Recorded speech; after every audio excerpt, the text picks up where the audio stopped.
रहमतुल्लाहि व बरकातुहू। अल्हम्दुलिल्लाहिल्लज़ी फ़द्दल सय्यदना व मौलाना मुहम्मदन अलल आलमीन जमीआ व अक़ामहु यौमल क़ियामति लिल मुज़निबीनल मुतलव्विसीनल ख़त्ताईनल हालिकीन शफ़ीआ फ़सल्लल्लाहु तआला व सल्लम व बारक अलैहि व अला कुल्लि मन हुवा महबूबुन व मर्दियुन लदैहि सलातन तबक़ा व तदूम बिदवामिल मलिकिल हय्यिल क़य्यूम व अशहदु अल्ला इलाहा इल्लल्लाह वहदहु ला शरीक लह व अशहदु अन्ना सय्यदना व मौलाना मुहम्मदन अब्दुहु व रसूलुहु अम्मा बअद फ़अऊज़ु बिल्लाहि मिनश शैतानिर रजीम बिस्मिल्लाहिर रहमानिर रहीम अल-यौम अकमलतु लकुम दीनकुम व अतममतु अलैकुम निअमती व रज़ीतु लकुमुल इस्लाम दीना।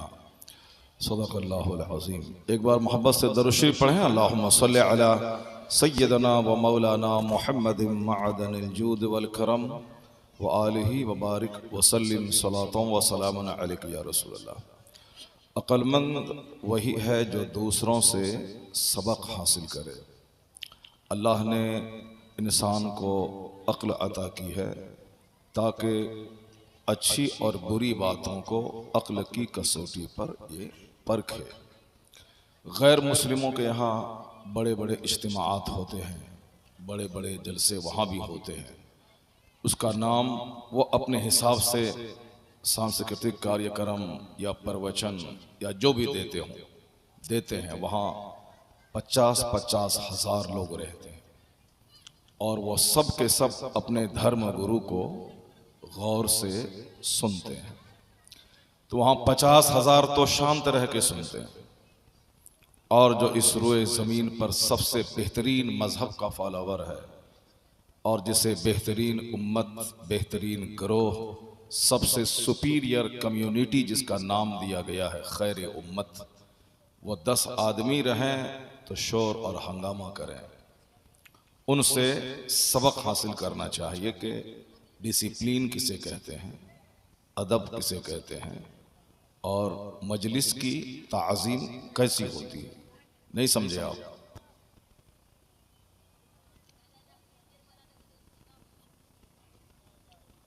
मेरी तरफ देखो, मेरी तरफ देखो, बातचीत मत करो। सामने सिर्फ बच्चे बैठे हुए हैं और जितने बड़े लोग हैं सब पीछे हैं। ये बिल्कुल देखिए सामने कितने छोटे छोटे बच्चे हैं, 6 साल, 7 साल, 8 साल, 10 साल के बच्चे। तो बच्चों का जो काम है वो कर रहा है। बच्चों का काम ही है बात करना, हंगामा करना। तुम लोग चुप रहो, बड़ों को देख करके चुप रहेगा ना, खामोश। 10 लाख भी लोग रहें, अगर सब चुप रहें तो मजलिस सबसे खूबसूरत हो जाती है। घर में औरत अगर चुप रहे तो वो घर जन्नत के लिए, जन्नत का नमूना हो जाता है। आज घर जहन्नम इसीलिए बना हुआ है कि चूंकि वहां बातें ज्यादा होती हैं, मर्द कम बोलते हैं, औरतें ज्यादा बोलती हैं। अगर सिर्फ वो खामोशी इख्तियार कर लें 50% प्रॉब्लम का हल वही हो जाएगा। और उसकी मशक करनी चाहिए। आज चाय की दुकान पे लड़ाई झगड़ा, मारपीट, सिर्फ जबान चलने की वजह से। एक पान के 2 टुकड़े हो रहे थे, 10 मिनट के बाद दोनों जूता खोल के एक दूसरे को मारने लगे। क्यों साहब? वही जबान, इसी जबान की वजह से। तो इस जबान को कंट्रोल में रखने का एक बेहतरीन तरीका है कि जब जलसे में आए तो किसी से बात नहीं करें। जब भी जबान खुले तो सुभान अल्लाह का विर्द होना चाहिए। और ये बहुत बेहतरीन ट्रेनिंग होती है जलसे में।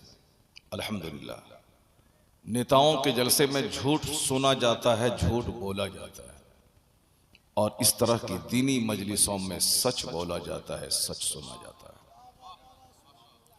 और सच्चों की महफिल में सिर्फ नेकी ही नेकी होती है, गुनाह का गुजर नहीं होता है।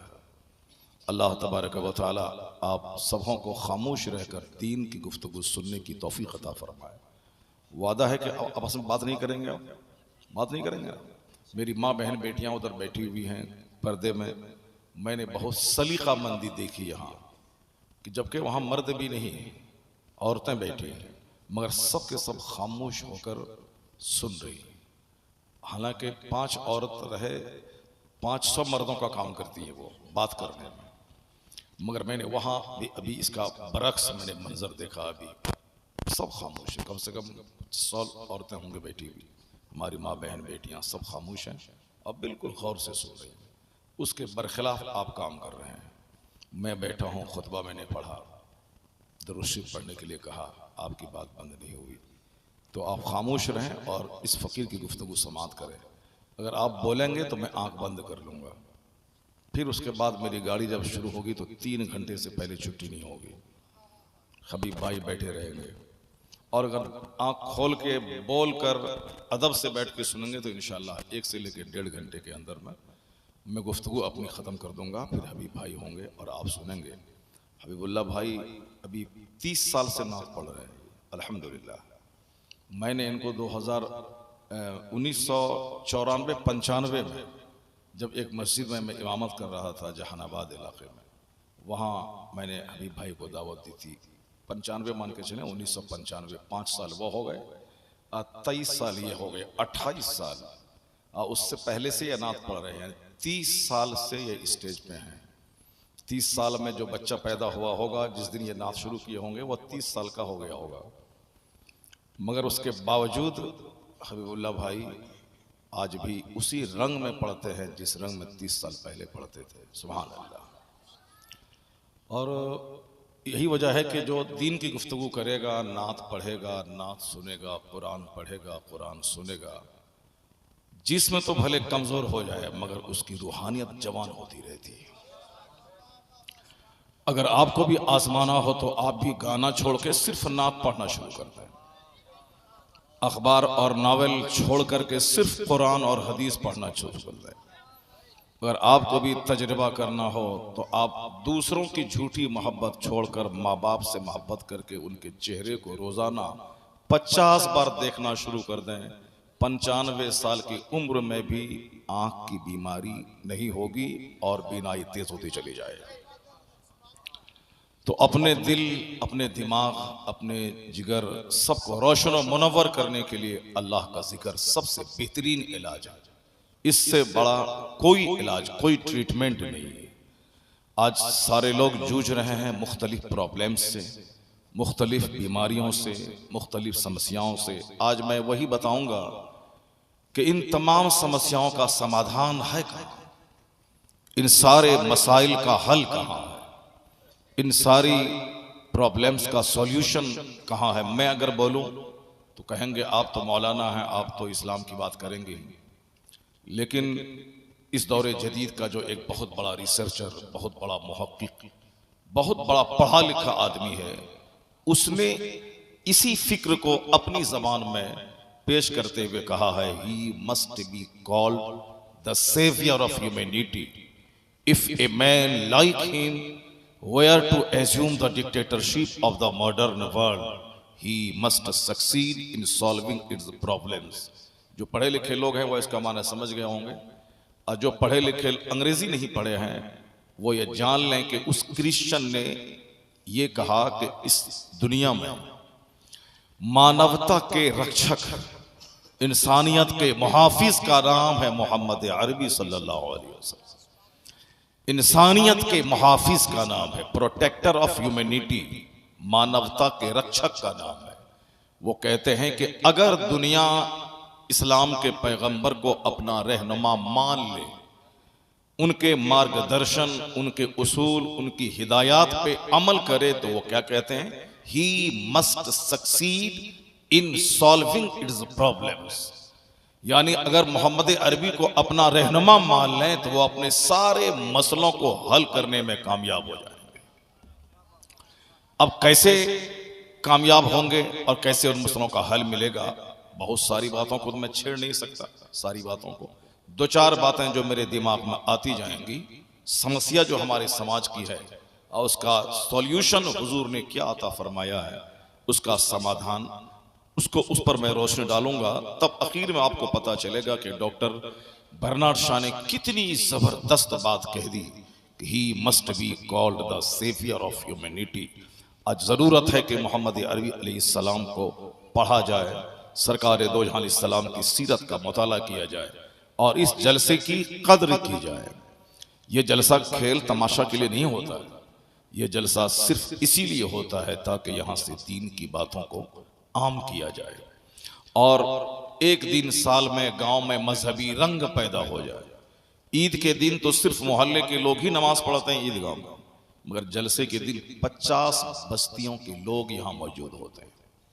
अब आप समझ सकते हैं कि ईद के दिन की ईद और आज की ईद दोनों में कितना बड़ा फर्क है।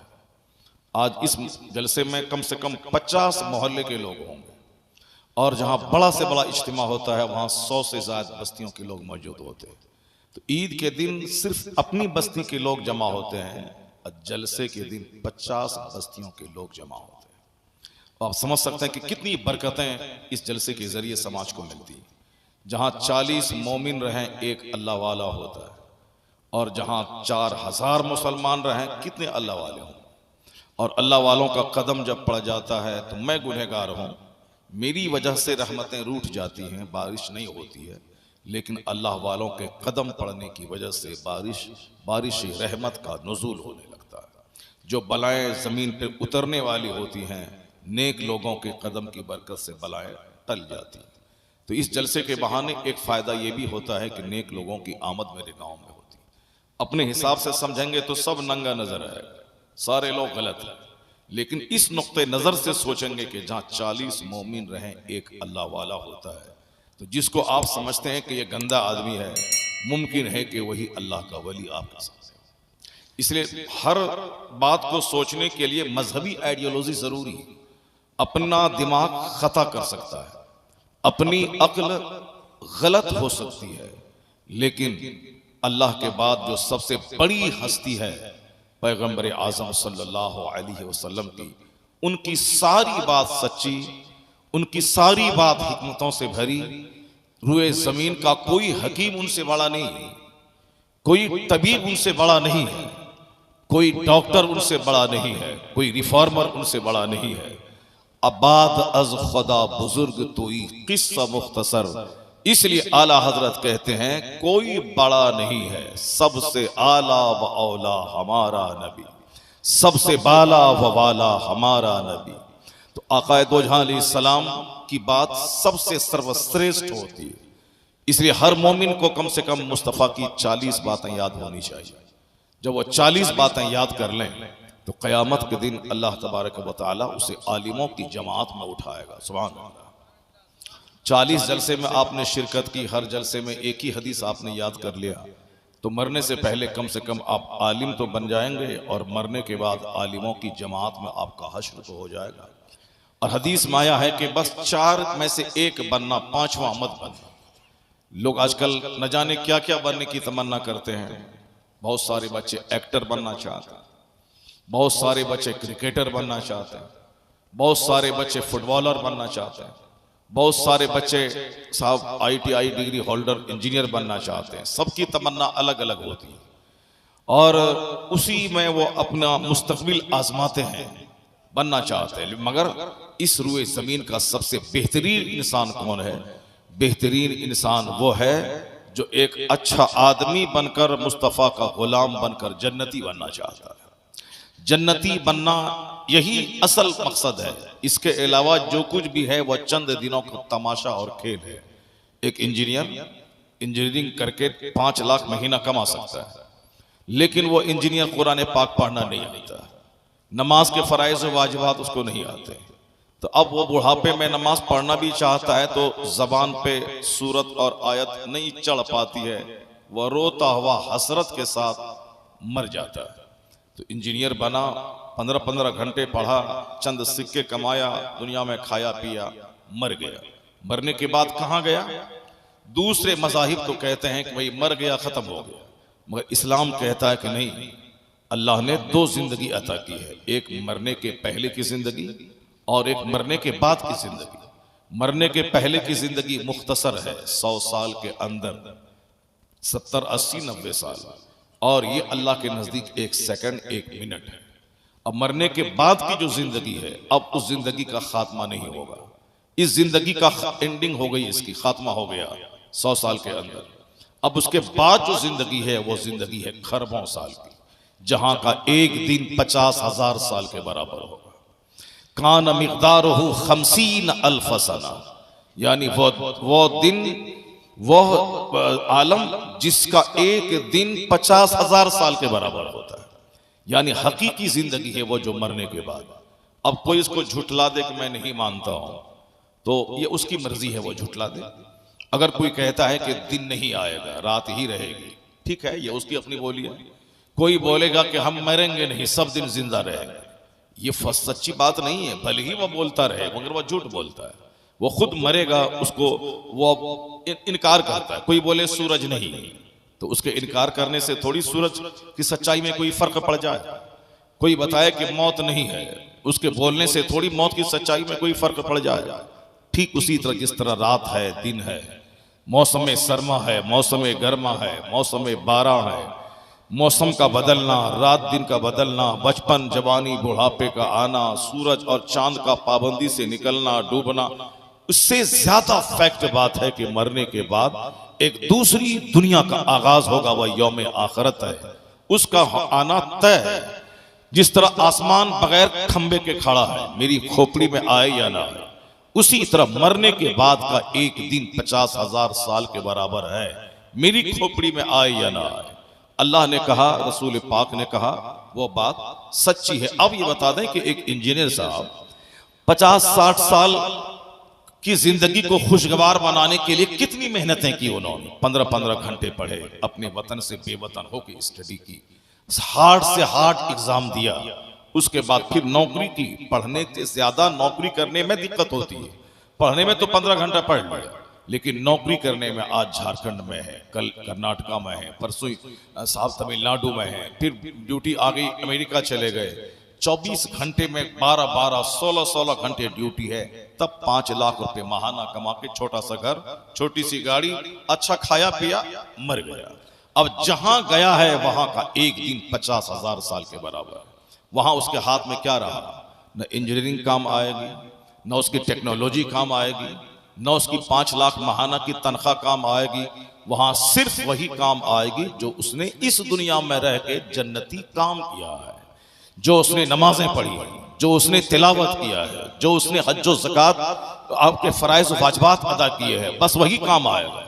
इसलिए इस नुक्ते नजर से कह सकते हैं कि जो यहाँ दीन का काम करता हो वो सबसे बड़ा अक्लमंद है, और जो यहाँ रह के जन्नत की तैयारी करता हो वो सबसे बड़ा अक्लमंद है। और जो सिर्फ दुनिया के लिए ही सारी जद्दोजहद करता हो वो अपने मन में अक्लमंद है। अल्लाह रसूल के नजदीक उसका कोई वैल्यू नहीं है। अल्लाह रसूल के नजदीक उसी का वैल्यू है जो इस दुनिया में रह करके खरबों साल की जन्नत के हुसूल का प्रयास करता हो, उस आलम आखिरत की तैयारी करता हो। तो दूसरी मजलिसों में दुनिया कमाने का फॉर्मूला मिलता है, और इस जलसे में वो जन्नत जाने का फॉर्मूला मिलता है। अब नहीं बोलोगे तुम? अब नहीं बोलोगे? बोलो ना सुभान अल्लाह। सुभान अल्लाह बोलना है और दूसरी बात नहीं बोलनी। और जहां सुभान अल्लाह बोलना चाहिए तो वहां चुप हो, और जहां नहीं बोलना चाहिए तो वहां गलमल कर रहे थे। ये कौन सा तरीका है? बेवकूफों की अलामत है कि जहां रोना चाहिए वहां वो हंसता है, और जहां हंसना चाहिए वहां वो रोता है। ये बेवकूफों की अलामत है। बेवकूफ लोग अपने बच्चों को जहां प्यार देना चाहिए तो वहां मारता है, और जहां मारना चाहिए वहां वो प्यार देता है। जैसे गांव देहात के लोग होते हैं, स्कूल जाने के टाइम अगर बच्चा नखड़ा करे तो मारना चाहिए उसको और उसको भेजना चाहिए। और जिस वक्त बच्चा खाने पीने, घर में खेलने धूपने का मौका रहे, माँ बाप को भरपूर प्यार देना चाहिए बच्चों को, ताकि उसका दिमाग बड़ा हो, दिल चौड़ा हो, अपने बाप से तरह तरह की बातें पूछ सके। शर्मीला बच्चा जो बाप के सामने चुप रहता है, अपने साथियों के सामने खूब गड़गड़ करता रहता है। बहुत सारे बच्चे मिलेंगे बाप के सामने चुप, बाहर खूब बोलता है। वो बच्चा शर्मीला होता है, माँ बाप उसको प्यार नहीं देते हैं, इसलिए से वो बच्चा बहुत ज्यादा उसका दिमाग खुल नहीं पाता है। पढ़ने के वक्त में मारना कभी कभी चाहिए, हमेशा नहीं। 99% बच्चों को प्यार देना चाहिए, 99%। बच्चों को अपने बच्चों की तरह नाम दे के बुलाना चाहिए। ये नहीं कि ऐ रे बे नहीं करना चाहिए, ऐ देहाती ऐ गंवार का बच्चा क्या तुम पढ़ पाएगा, ये सब नहीं बोलना चाहिए।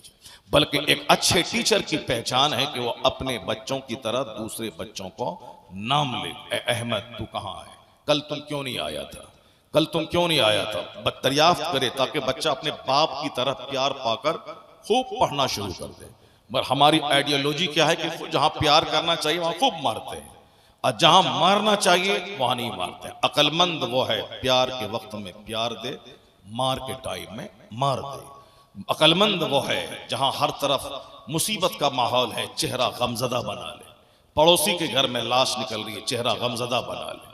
अपना साथी, उसके घर में कोई मुसीबत आई है, चेहरा गमजदा सा बना ले। और अगर किसी के पड़ोस में शादी है, उसके घर में कोई किसी बच्चे की नौकरी मिल गई है, खुशी का माहौल हो, तो उनको वो मुबारकबादी पेश करे, कांग्रेचुलेशंस उसको दे। ऐसा नहीं कि खुद बच्चे की नौकरी मिली है तो मैं चेहरा लटका लूं, घर से जनाजा निकल रहा है तो मैं मुस्कुराऊं कि भले अच्छा हुआ है। बेवकूफ लोग दुनिया में ज्यादा है, अक्लमंद कम है। और जैसे दुनिया क़यामत के करीब जाएगी, हुजूर की वो हदीस बार बार पढ़ी, सरकार फरमाते हैं कि एक जमाना ऐसा आएगा कि तुनज़ो उक़ूलो अक्सर ज़ालिक का ज़मान, उस जमाने के अक्सर लोगों की अक्लें छीन ली जाएंगी। जब अक्लें छीन ली जाएंगी तो लोग दीवाने की तरह बोलेंगे, लोग पागलों की तरह हो जाएंगे। जिन्हें फुल कपड़ा पहनना चाहिए वह बिल्कुल निर्वस्त्र हो जाएगा।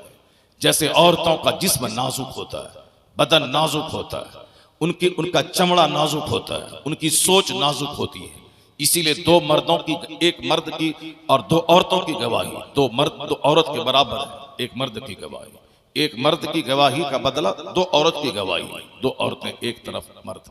और फिर उसी तरह से हिस्सा भी विरासत में जो तरका की तकसीम होती है वही होती है। चूंकि मर्द औरतें कमजोर पैदा होती है, लेकिन औरतें जिसको इस कड़ाके की सर्दी में सर से लेके पांव तक बिल्कुल फेल रहना चाहिए, उनका हाल क्या है आप देख सकते हैं। मर्द का चमड़ा मजबूत होता है, मर्द की सोच मजबूत होती है, मर्द के पास अल्लाह औरतों के मुकाबले में ज्यादा एनर्जी, ज्यादा ताकत देता है। इसीलिए बच्चा पैदा करना ये औरतों का काम है, औरत की सारी परवरिश और निगरानी करना ये मर्द का काम है। मेहर की रकम भी मर्द देगा, खाने का इंतजाम भी मर्द करेगा, उसके कपड़े का इंतजाम भी मर्द करेगा। वो रानी बन के घर में रहें, और उनका काम क्या है, घर को जन्नती कल्चर वो देगी, बच्चे की पैदाइश उसके जरिए होगी।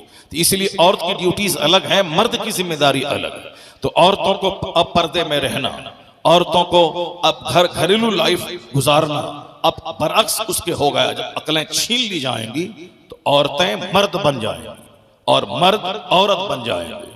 मर्द औरतों की तरह लंबे बाल रखेंगे, मर्द रंगीन कपड़े पहनेंगे, मर्द औरतों की तरह अपने गले में चैन और हाथ में अंगूठी पहनेंगे, और औरतें बगैर चूड़ी पहने हुए वो अपने आप को मॉडर्न साबित करने के लिए घर से बाहर निकलेंगी। हुजूर ने सच कहा, अखीर जमाने में लोगों की अकलें छीन ली जाएंगी।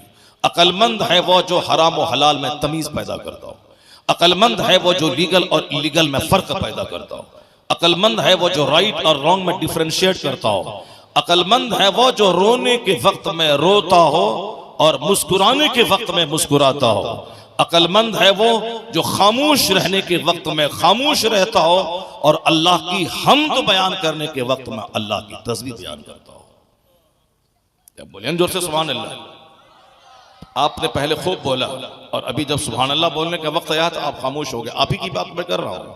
अक्लमंद है वो जो बोलने के वक्त में बोले और जो खामोश रहने के वक्त में खामोश रहे।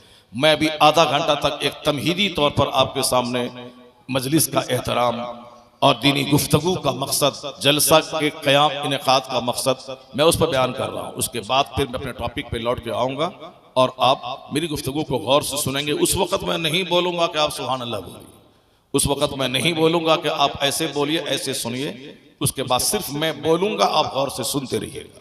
और जब तक अभी गाड़ी उस पटरी पे नहीं आई है उस वक्त तक आप बोलते रहिए ताकि मेरी गाड़ी लाइन पे आ जाए। फिर उसके बाद आप चुप रहें और कुछ ना बोलें, सब कुछ चलता रहेगा। जरा जोर से बोलें सुभान अल्लाह। आपका मजमा तो छोटा है, बंबई जैसे शहरों में इससे 10 गुना बड़ा मजमा होता है।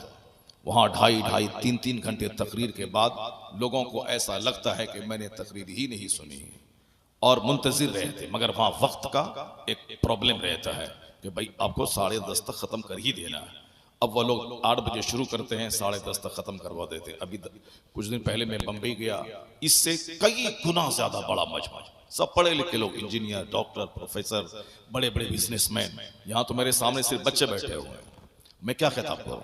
वहाँ पढ़े लिखे लोग, बड़े बड़े उद्योगपति, सब 2.5 घंटे की गुफ्तगू, फिर भी ऐसा लगा जैसे कि गुफ्तगू मुकम्मल नहीं हुई। गौर से सुनेंगे तो 5 मिनट 5 घंटे पे भारी है, और अगर बेदिली बेतवज्जोही से अपने मन के हिसाब से आप सुनना शुरू किए कि मैं जो चाहता हूँ वो ये सुनाए, तो फिर तो 5 घंटे भी सुना देंगे, कुछ नहीं मिलेगा। दीन की गुफ्तगू है, कोई ड्रामा नहीं है, कुरान हदीस की बात है, कोई अफसाना नहीं है। इसलिए इस तरह की किस महफिल में कैसी बरकत नाजिल होगी वो सुनने वालों पे डिपेंड करता है और बोलने वालों पे डिपेंड करता है। इसलिए जो भी गुफ्तगू मैं करूं उसको गौर से सुनिए और आप जाइए। ये जन्नती महफिल, जन्नत की क्यारी है। जन्नत की क्यारी में जब तक आप रहेंगे, बैठे रहेंगे, सवाब मिलता रहेगा, और जब आलिमों का चेहरा देखेंगे अजर मिलता रहेगा। गुफ्तगू सुनते रहेंगे, सीना रोशन होता रहेगा। इस गुफ्तगू का सबसे बड़ा फायदा यह होता है कि आदमी का सीना घमंड से पाक हो जाता है। दीनी गुफ्तगू ही है जो एक आदमी को, दीनी गुफ्तगू ही है जो एक आदमी को जेंटिल बना देती है।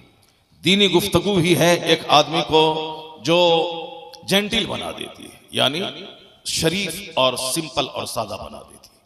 इसके अलावा कोई रास्ता नहीं कि एक आदमी के दिमाग में जेंटिलिटी आ जाए, एक आदमी के दिमाग में सादगी आ जाए। अल्लाह का नाम जहां आया बंदा सरेंडर कर जाता है, कुरान हदीस की बात जहां आई बंदा झुक जाता है। इसके अलावा कोई दूसरी बात नहीं है कि जो एक आदमी को जेंटिल बना दे। एक आदमी इतराता है, एक आदमी घमंड करता है, लेकिन जहां उनके सामने बात आती है कि अल्लाह तबारक व तआला कुरान शरीफ में फरमाया है इन्नल्लाह ला युहिब्बुल मुतकब्बिरीन, अल्लाह मुतकब्बिरीन से दोस्ती नहीं करता है, बंदा फौरी सरेंडर कर जाता। अल्लाह की बात जहां आ गई, आखिरी बात, उसके आगे अपनी बात नहीं चलती। अक्लमंद वही होता है।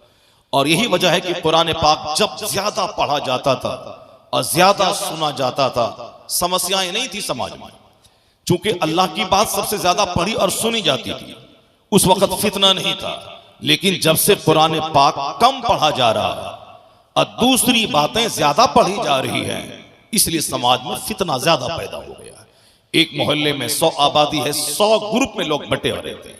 पॉलिटिकली भी 100 ग्रुप है। ये साहब कांग्रेस के हैं, ये कम्युनिस्ट के हैं, ये तृणमूल कांग्रेस के हैं, ये माओवादी हैं, सीपीआई के हैं, CPI-ML के हैं, ये फला पार्टी के। यानी पॉलिटिकली भी एक घर में 4 लोग 4 ग्रुप में बट रहे हैं। और मजहबी तौर पर भी जब से लोगों ने कुरान पाक पढ़ना छोड़ दिया, और कोई पढ़ते भी हैं तो बगैर समझे बुझे उससे नूर, लाइट, रोशनी हासिल करने के लिए नहीं पढ़ते हैं, उसके बाद से घर घर में फितनों ने जन्म ले लिया। अलग अलग फितना है। हर मोहल्ले में 10 आबादी है, 10 पीरों का दामन लोग थामे हुए हैं, और सब अपने अपने पीर की बोली बोलते हैं। अल्लाह की बोली कोई, अल्लाह की बात कोई नहीं बोलता, कुरान की बात कोई नहीं बोलता। मेरे पीर ने ये कहा, मेरे पीर ने ये कहा, अल्लाह ने क्या कहा, अल्लाह ने क्या कहा, कोई नहीं बोलता। पीर की बोली सब बोलते हैं, अल्लाह की बोली कम बोलते हैं। फितना तो पैदा होगा ही। रसूल पाक, कुरान पाक की तशरीह का नाम है हदीस।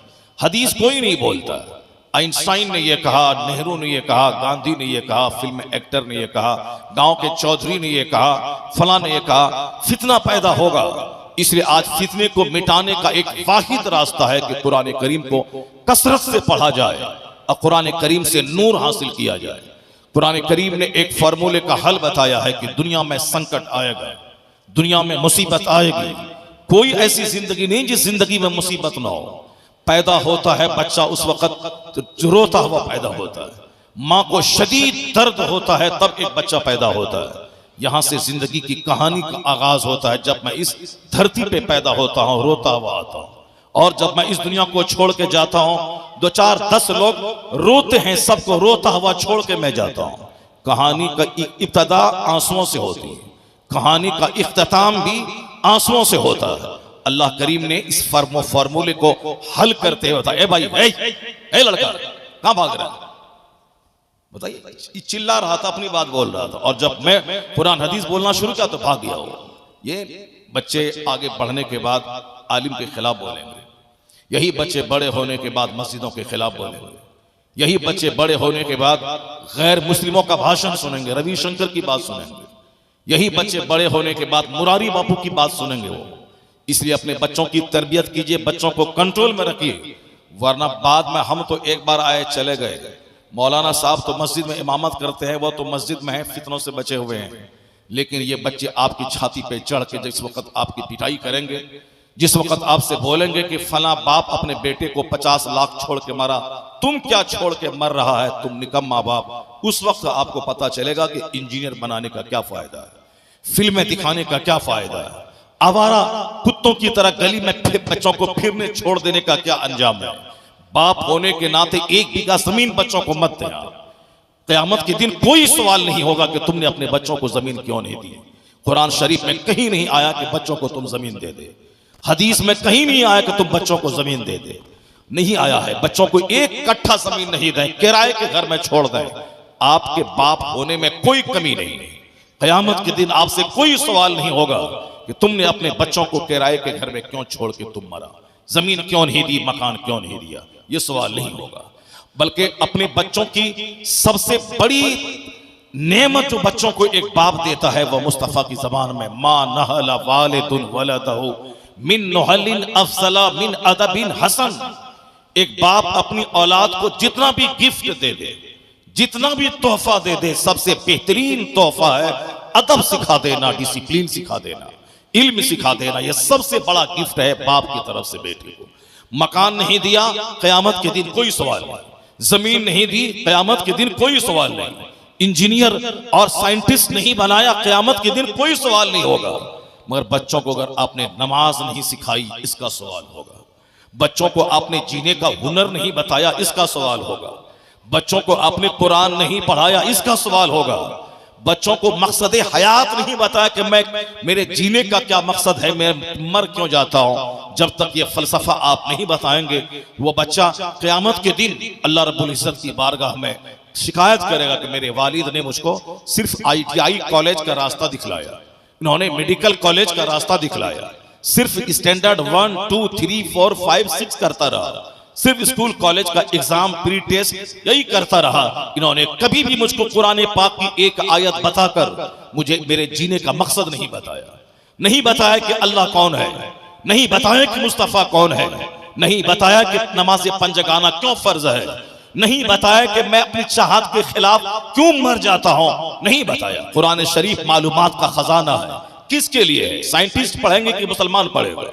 कुरान पाक की एक एक आयतों में करोड़ों करोड़ों किताबें उसकी तफसीर में लिखी जा सकती हैं। किसके लिए? सिर्फ बोलने के लिए है। मौला अली कहते हैं अगर मैं सूरे फातिहा की तफसीर लिखना चाहूं, इतनी किताबें लिख दूं कि 70 ऊंटों की पीठ बोझल हो जाए, सिर्फ इसीलिए कि अली अली मैं करता रहूं। मौला अली ने जो कहा उसको कौन पढ़ेगा? वैज्ञानिक पढ़ेगा, साइंटिस्ट पढ़ेगा। मुसलमान क्या करेंगे? मुसलमान हिंदुओं का गाना गाएंगे, मुसलमान फिल्म एक्टरों की तरह अपने बच्चों को नचवाएंगे, मुसलमान अपने बच्चों को काफिरों की तरह हाथ में धागा बंधवाएंगे, मुसलमान अपने बच्चों को सिर्फ काफिरों की तरह इंजीनियर डॉक्टर प्रोफेसर यही करवाएंगे। जबकि कुरान शरीफ में बिस्मिल्लाह के पास से लेकर वन्नास की सीन तक इतनी बातें बता दी गई हैं कि दूसरी किसी किताब के पढ़ने की जरूरत ही नहीं थी। ताजमहल का इंजीनियर कहां से पैदा हुआ? आगरा का ताजमहल का इंजीनियर कहां से पैदा हुआ? लाल किला जो दुनिया के अजायबात में से एक है, वो वंडर्स ऐसी जबरदस्त तामीर, उसका इंजीनियर कहां से पैदा हुआ? उसका इंजीनियर कोई दूसरा नहीं था, कुरान हदीस पढ़ने वाला मदरसे का तालिब इल्म था, जो दुनिया को सबसे जबरदस्त बिल्डिंग दी ताजमहल की सूरत में। उसका इंजीनियर कहां से आया था? 500 साल के बाद भी ताजमहल का जवाब दुनिया में नहीं है। वैसी नक्काशी, वैसा आर्किटेक्ट, वैसी मजबूत खूबसूरत बिल्डिंग, हुस्नो जमाल से सजी हुई इमारत, जबरदस्त मार्बल और साफ संगे मरमर से सजी हुई वो इमारत पूरी दुनिया में कोई नहीं है। उसका इंजीनियर मदरसे का पढ़ा हुआ था। चूंकि हमने कुरान शरीफ पढ़ना मौलवी का काम समझ लिया, इसीलिए अगर बच्चा कल मेरे सीने पे चढ़ के मुझसे पैसे का मुतालबा करता है, मैं मौलवी के पास जाता हूं कि तावीज दीजिए ताकि मेरा बच्चा अच्छा हो जाए।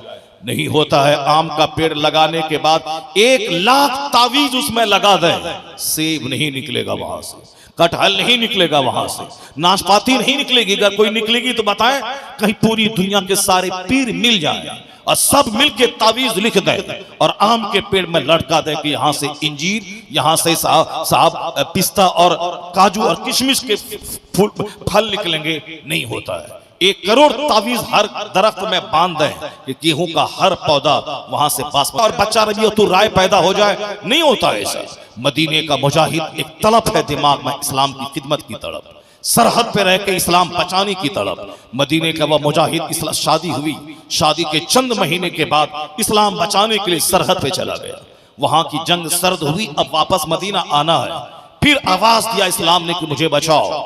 दूसरी सरहद पे काफिरों ने सरगर्मी शुरू कर दी, इस्लामी सल्तनत पे शबखून मारना, हमला करना, इस्लाम की ईंट से ईंट बजा देने का प्लान उन्होंने बनाया।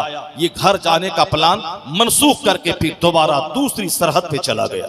इस तरीके से एक बाद दीगरे इस्लाम बचाना, दुश्मनों से लड़ना, इस्लामी अख्तार की हिफाजत करना। 27 साल गुजर गए, 27 साल, 27 ईयर्स वो घर से बाहर रहे, इस्लाम बचाने का शौक। आज मैं पेट पालने, घर बनाने, गाड़ी खरीदने के लिए 5 साल तो सऊदी अरब में रह जाता हूं, लेकिन खालिस इस्लाम की खातिर 5 साल में घर से बाहर रहूं, ऐसा अरबों में कहीं देखने को नहीं मिलेगा। अभी 5 दिन आदमी को घर से बाहर रहना पड़े तो आदमी बेचैन हो जाता है कि घर जाना है। 3 महीना घर से बाहर रहना पड़े, आदमी बेचैन हो जाता है, बच्चों का मुंह देखना है। चूंकि वहां बच्चों का मुंह देखना है, घर देखना है, और जहां इस्लाम देखना है, फिर वहां आदमी की सोच बदल जाती है, आदमी की टेंडेंसी बदल जाती है। 27 साल के बाद जब वो मुजाहिद लौट करके आया, हर तरफ से फारिग होकर मदीना में सबसे पहले रोज़े रसूल पे सलाम अर्ज किया। फिर मस्जिद नबवी में दरस हदीस की महफिल सजी थी, उलमाए मदीना बैठे थे और शेखुल हदीस उलमाए मदीना को दरस हदीस दे रहे थे। उलमा को पढ़ाना, उनको दर्स देना, यह कितना बड़ा शरफ था। मदीने के उलमा निगाहें नीची करके अपने शेखुल हदीस से दर्स हदीस ले रहे थे। वो भी मुजाहिद 27 साल के बाद वापस आने वाला, वो भी महफिल में बैठ गया चुपके से और वो भी हदीस सुनने लगा। दिल में एक तमन्ना पैदा हुई कि काश मेरा बेटा इस मर्तबे का मालिक होता। हमारी तमन्ना होती है, जब मैं क्रिकेटर को देखता हूं तमन्ना होती काश मेरा बेटा क्रिकेटर होता। अभी कतर में मुकाबला हुआ, वहां जिसको बहुत ज्यादा मेडल मिला, लोग तमन्ना करते होंगे काश मेरा बेटा भी इस मेडल का मुस्तहिक हो जाता। जिसकी सोच जैसी होती है, जो कुछ सीने में होता है वही जबान से निकलता है। जिसकी सोच जैसी होती है वही उसकी जबान से निकलती है। किसी शख्सियत का अंदाजा लगाना हो, उसकी जबान, उसके कलम, उसकी सोच का अंदाजा उसी से लगा लें कि क्या बोल रहा है, क्या सोच रहा है। जो जिस तरह की सोच दिमाग में रखता है उसी तरह से वो अपनी जिंदगी को गुजारता है। मदीने का मुजाहिद 27 साल इस्लाम बचा के वापस आया। कितनी बड़ी सोच रखता था। जब वो दरस हदीस की महफिल में बैठा और उस शेखुल हदीस से दरस हदीस सुनना शुरू किया, एक अंदर में तमन्ना पैदा हुई कि काश जिसका यह बेटा होगा किस कदर मुकद्दर का धनी होगा। मेरा भी शहजादा होता, वह इस तरह का शेखुल हदीस होता, मेरी नस्लें फख्र करती, मेरा सीना फख्र से चौड़ा होता। क़यामत के दिन मेरे सर पे इज्जत और शरफ का ताज रखा जाता, दुनिया में, समाज में मुझे इज्जत मिलती। जिसका यह बेटा होगा वह काबिल फख्र वालिदैन होंगे जिन्होंने ऐसा जबरदस्त बेटा दुनिया को दिया है। एक तमन्ना पैदा हुई, काश ये मेरा बेटा होता। दरस हदीस की महफिल खत्म हुई और वह घर वापस गया। 27 साल के बाद घर गया है। 27 साल के बाद घर गया। अपनी बीवी से सलाम कलाम के बाद एक तवील अरसा कैसे गुजरा उस पर गुफ्तगू हो रही थी। 27 साल के बाद उसके उसी दौरान मदीने की मस्जिद नबवी का शेखुल हदीस वह उस घर के अंदर दाखिल हुआ, जिसकी इज्जत को देखकर वह तरस गया था कि काश ये मेरा बेटा होता, और जिसका भी यह बेटा होगा मुकद्दर का धनी होगा। लेकिन शरीयत के कानून पर अमल करते हुए उन्होंने उस शेखुल हदीस के पास जाकर ये कहा कि ये घर मेरा है, आप बगैर इजाजत के मेरे घर में कैसे दाखिल हो गए आप? ये कौन सा कानून है? शरीयत का कानून है कि जब भी किसी के घर में दाखिल हो बाहर से इजाजत लें, 3 बार इजाजत लें। अगर इजाजत मिल गई तो ठीक है, इजाजत नहीं मिली तो बगैर कोई तकलीफ दिल में रखे वापस वहां से हो जाए। यही तरीका, किसी के घर में दाखिल हो तो सीधे दरवाजे पे ना खड़े हो, दरवाजा धकेल नहीं दें, दरवाजे से साइड में खड़े होकर बाहर से सलाम करें 3 बार। अगर जवाब मिल गया तो ठीक है, वरना वापस हो जाए। कोई दिल में खोट नहीं रखें कि मैं आया दरवाजा नहीं खोला। बहुत सारे मसले घर में होते हैं, उस वक्त में दरवाजा खोलना मुनासिब नहीं होता है। अंदर में कुछ टेंशन है, कुछ प्रॉब्लम है, कैसी हालत है, इसलिए हदीस में आया है कि दिल में कोई खोट ना रहे कि मैं आया ये नहीं खोला। 3 बार इजाजत ले, दरवाजा नॉक करें, सलाम करें, नहीं खुला वापस हो जाए, उसके दुआ देते हुए वापस हो जाए। ये तरीका है। अब हम लोग कैसे जाते हैं, धक्का मारा, खोल दिया, बगैर सलाम के गया, नहीं सलाम किया, अब सारी जिंदगी शिकायत की पोटली ढोते रहे कि मैं गया दरवाजा नहीं खोला, आप अंदर में थे नहीं खोला। अब सारी जिंदगी एक शिकायत का बोझ लेकर आते हैं। शिकायतें जिंदगी में कम कीजिए, दूसरों की मुसीबतों को समझिए। शिकायतों की पोटली लेकर आज हर घर, हर रिश्तेदारियां, हर समाज टूटता जा रहा है। दामाद को ससुर से शिकायत है, ससुर को दामाद से शिकायत है, मुक्तदी को इमाम से शिकायत है, इमाम को मुक्तदी से शिकायत है, साहब नेता को पब्लिक से शिकायत है, पब्लिक को नेता से शिकायत है, अवाम को उलमा से शिकायत है, उलमा को अवाम से शिकायत है। शिकायतों से दुनिया भर गई। इन शिकायतों ने मेरे चेहरे को सुखा दिया, इन शिकायतों ने घर की लज्जतें खत्म कर दी, इन शिकायतों ने रिश्तेदारियों को तोड़ दिया। इस्लाम ने शिकायत नहीं करने कहा था, इस्लाम ने दूसरों का दर्द समझने कहा था। इस्लाम ने अपनी तरफ से पहल करके दूसरों की इज्जत और कद्र का पैगाम दिया है। अगर कोई तुम्हें नहीं देता है तो तुम अपनी तरफ से उसे दे। कोई तेरे बीमार पड़ने के बाद देखने नहीं आया तो शिकायत की पोटली लेके मत बैठ के वो नहीं आया तो मैं भी नहीं जाऊंगा। उसे सारा समाज जानवरों हैवानों से भर जाएगा। कोई किसी के पास नहीं जाएगा, तन्हाई की जिंदगी गुजार कर एक कटीली लाइफ गुजार के मर जाएगा। वहां इस कटीले माहौल को खत्म करने के लिए पहल करना होगा। वो नहीं आया, नहीं आए मगर मैं तो जाऊंगा। वो सलाम नहीं किया, ना करे मगर मैं तो करूंगा। वो देखने मजाद कुर्सी को नहीं आया मगर वो बीमार पड़ेगा, मैं जाऊंगा। इससे नफरतें घटती हैं, दूरियां कम होती है, मोहब्बत का माहौल पैदा होता है। अगर बीवी ने सलाम नहीं किया, शौहर 5 बार सलाम करते हैं, उनका गुरूर चूर चूर हो जाता है। वो अभी सलाम में अब पहल करने लगती है। कोई आम आदमी है, नेता को सलाम नहीं किया, इसके सीने में घमंड पैदा होता है कि ये नेता, ये आया प्रजा और मामूली पब्लिक होकर मुझको सलाम नहीं किया, मैं इसके काम करता हूँ, मैं इसको इंदिरावास दिलाता हूँ, मैं इनकी नालियां, इनकी सड़कें बनाता हूँ। तो अगर फिर ये भी घमंड में आ जाए तो दूरियां बढ़ेंगी और पहल करना होगा। चलो ठीक है, इसने नहीं किया मगर मैं तो कर दूंगा। यह है मानवता, यह है इंसानियत। अगर वो नहीं करे तो मैं कर दूं। अभी नफरतों का माहौल, सिर्फ शिकायत की पोटली। वो मुझको सलाम नहीं किया, मुझको कुर्सी नहीं दी, मेरे घर में नहीं आया, मुझको उन्होंने ठीक से नहीं देखा, मेरे साथ चल के नहीं आया। उसकी मजबूरियां नहीं देखते हम, सिर्फ शिकायत की पोटली लेकर बैठ जाते हैं। आया है हदीस में कि दिल में खोट तक मत रखना। 3 बार सलाम क्या इजाजत नहीं मिली तो बगैर किसी खोट के दिल में वापस हो जा। शिकायत कहीं मत करना। शिकायत गीबत है और गीबत ज़िना से ज्यादा सख्त गुनाह है। आज समाज को चौपट कर दिया गीबत के माहौल ने। मस्जिद में नमाज पढ़ी, सलाम फेरा, मस्जिद में बैठ के गीबत शुरू है। मस्जिद में हलाल बात, मबाह बात जो गुनाह नहीं है, मबाह बात करने से भी नेकियां उसी तरह खत्म हो जाती है जिस तरह आग लकड़ियों को जलाकर राख कर देती है।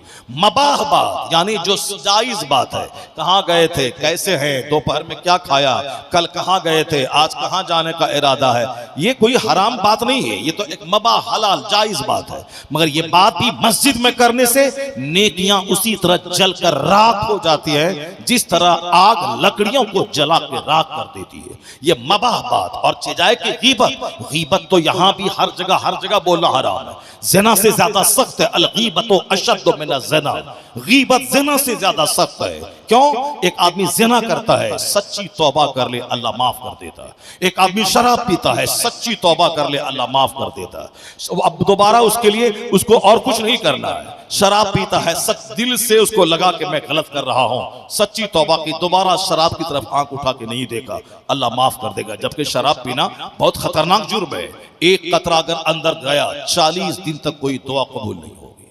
40 दिन तक कोई दुआ कबूल नहीं होगी। उसी हालत में मर गया तो जन्नत की खुशबू हराम हो जाएगी। शराब उम्मुल खबाइस है, तमाम गुनाहों की मां है शराब।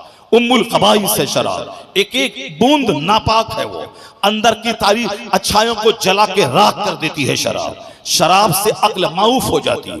शराब आदमी को पाखाना और गुड़ और गोबर का फर्क मिटा देती है। शराब अपनी बीवी और माँ बहन का फर्क मिटा देती है। किसी से कत्ल करवाना हो तो पहले शराब पिलाया जाता है। किसी को बैंक में चोरी करवाना हो तो शराब पिलाया जाता है। किसी की आबरू लूटनी हो तो शराब पिलाया जाता है। किसी जल्लाद को कत्ल करवाना हो तो शराब पिलाई जाती है। इसीलिए शराब उम्मुल खबाइस है, तमाम बुराइयों की जड़ है यह शराब। शराब की बूंद बूंद काबिले नफरत है, शराब की बूंद बूंद काबिले मुजम्मत है। शराब का एक कतरा समाज और सोच, अंग और सेहत, सारी चीजों को नष्ट कर देती है शराब। इस कदर है, मगर उसके बावजूद